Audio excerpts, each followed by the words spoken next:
La primera volta he fet bastants peus, 8, i a la primera zona he fet un 5, i a la segona volta he fet 2 5 i les altres zones a 0. He fet 18 i per un peu he quedat primer i el segon no m'ha atrapat. Pues bastant bé, no sense possibilitats de fallar gaire perquè pensava que seria un trial molt ajustat de punts, però jo crec que ho he fet el millor que he pogut.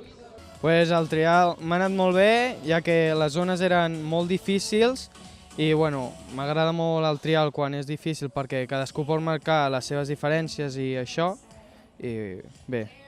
La verdad que para ser la primera internacional, es decir, que me ha ido muy bien, las sensaciones encima de la bici han sido geniales.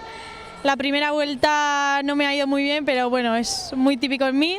La segunda ya me ha ido bastante mejor. Bueno, siempre hay algún fallo que siempre se puede mejorar y bueno, ahora toca entrenar para mejorar esto.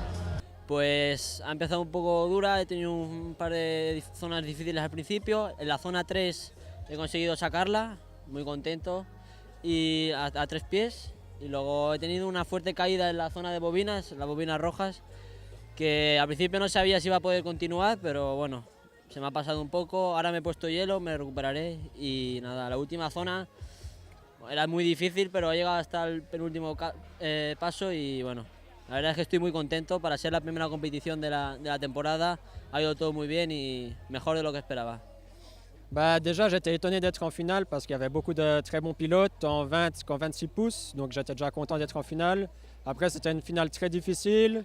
J'ai bien roulé et j'ai pu sortir une deuxième place, donc je suis très content. Ouais. Pues la veritat que molt bé.